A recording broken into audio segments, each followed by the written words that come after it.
Well, howdy! I bet you a lot of you have been thinking, what's been going on with a diamond in the rough? Well, here she is.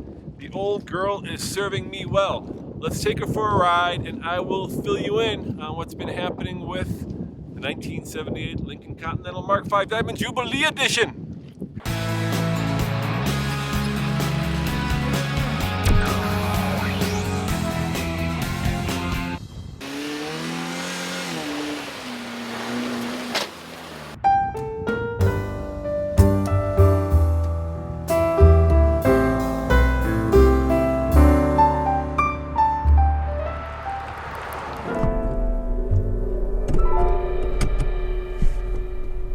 Oh yeah, I am riding an American luxury, old school style.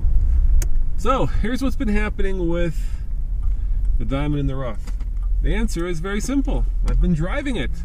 And actually my son and I have been driving it because last time we checked in on the car, we had just gotten collector plates and we had gotten it insured. So now the Diamond Jubilee is completely street legal. Which doesn't mean, of course, it's completely street worthy. There are some issues with this wonderful American classic, namely the steering, which has a little bit of play, as you can see. Better than the Honda Pilot we tested the other week. No, just kidding. I had to get that in for all you Honda fanboys. The window over there is stuck down. The air conditioner doesn't work, but now that it's gotten cold, it doesn't really matter because you don't really need it. The heater does work. The stereo works, but only the back speakers, and you get used to that. It's nice having music behind your head.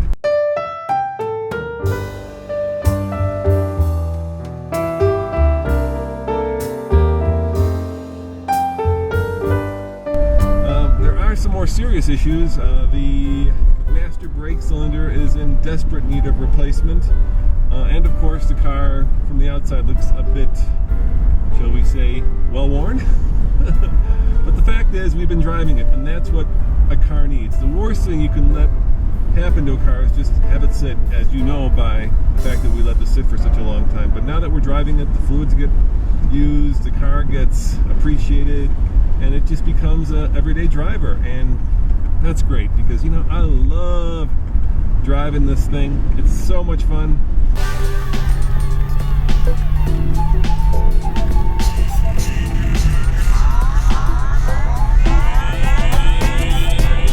There is one downside to the Lincoln, and that is it permeates with a bit of a smell of gasoline. I think some of the old fuel lines are probably in need of replacement. So make that two things that need to get changed: master brake cylinder and fuel lines. That's probably more urgent than the master brake cylinder, actually.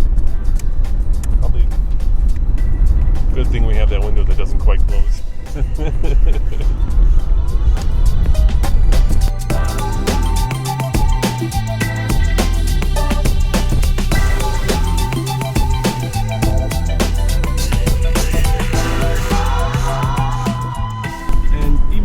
Tatty, it's a bit rough around the edges.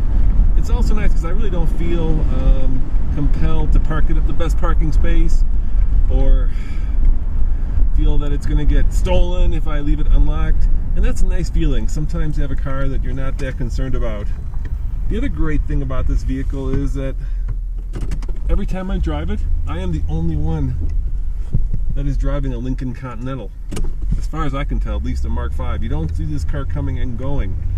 Now, the reason we haven't done anything to it in terms of restoration is it's the end of the year, and that means that all the new car models are coming out. So there are a whole bunch of new 2014s that have just been introduced, and I've been out of town, quite frankly. I've been gone more than I've been at home, and there just hasn't been any time to do that.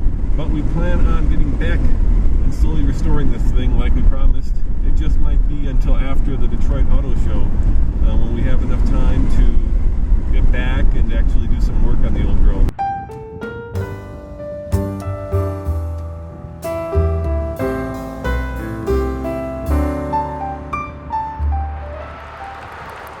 But for now, she's being used on a regular basis.